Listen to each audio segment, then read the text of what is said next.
Hi everyone, this is a new episode of Details and Easter Eggs in Silent Hill 2 Remake. My name is Puzzle and we're continuing our journey through this mysterious foggy town. Today we're diving into some really terrifying moments. Towards the end of the game, you'll come across a bathroom stall. When you try to push the door, you'll notice it's locked. As you walk away, you'll suddenly get a jump scare. Someone trapped behind that door will start thrashing and screaming, trying to break out.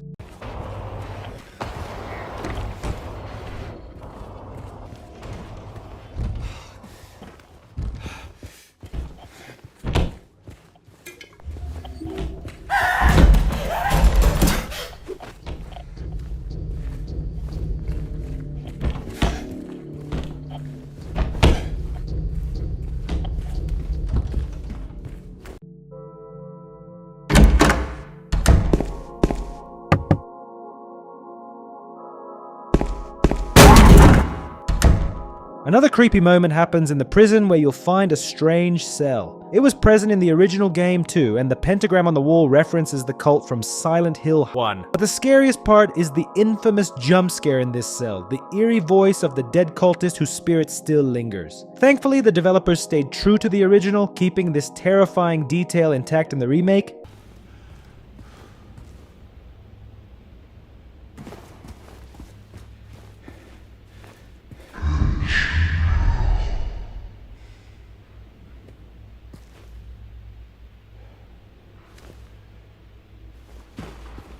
And yeah guys, if you enjoy these kinds of videos, please support me with a like and a subscription. I promise to keep bringing you more great content. Also in the game, you can find a painting of a house from the intro cinematic of Silent Hill 1. It's a subtle nod to the original game and a nice little detail.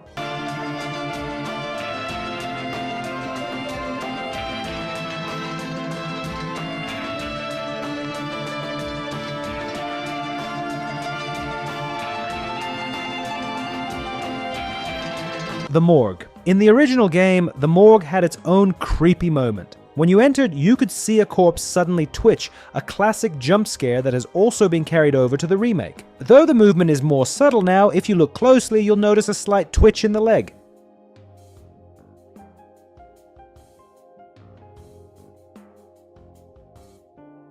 There's another unsettling moment in the hospital. As you explore, the hospital itself feels like it's breathing at certain points. This becomes even more apparent when you reach the other world. Go to the room where Maria was resting and you'll notice she isn't there anymore, but you can still hear her breathing. This breathing eerily resembles the strange sounds the hospital makes. You'll also find some pills there, hinting that Maria was taking them while in the other world.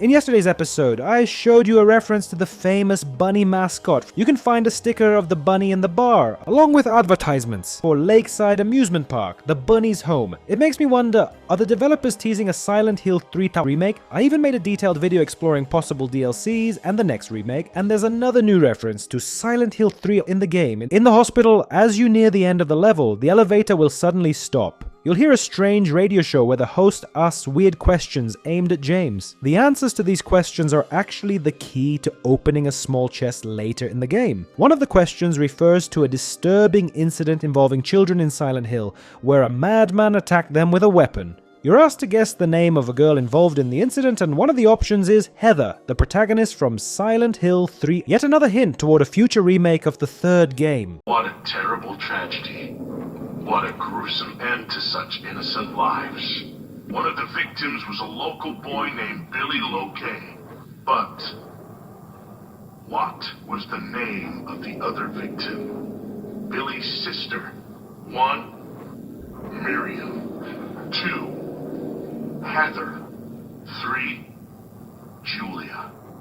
Well, that's the last of our questions. Do you remember the quote on the wall from the original game? The door that wakes in darkness, opening into nightmares. It's still in the remake, but in a new location. However, the original version hasn't been removed. It's still in Silent Hill, just hidden from visitors. It's a neat touch that they kept both versions in the game. Something like 2 universes in one. I like it. Another cool thing, it is detail related to bowling. In the original game, Maria refused to go inside the bowling alley, telling James she'd wait outside. I'll wait here. I hate bowling. I didn't come here to play, you know. Hurry back, okay? In the remake, the developers added a funny twist. When James asks Maria if she wants to wait outside again, she gets annoyed and says, "Why would I wait outside?" A playful jab at the original's odd moment. You can wait outside if you want. I'll just look around the place. Why would I want to wait outside? I thought you might not want to.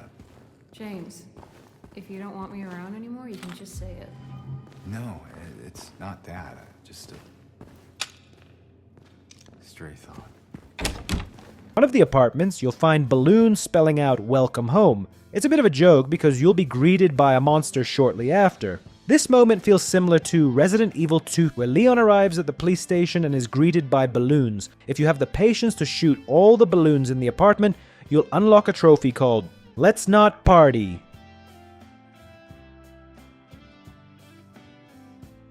A small but fun detail, there's also a typewriter in the game that references The Shining.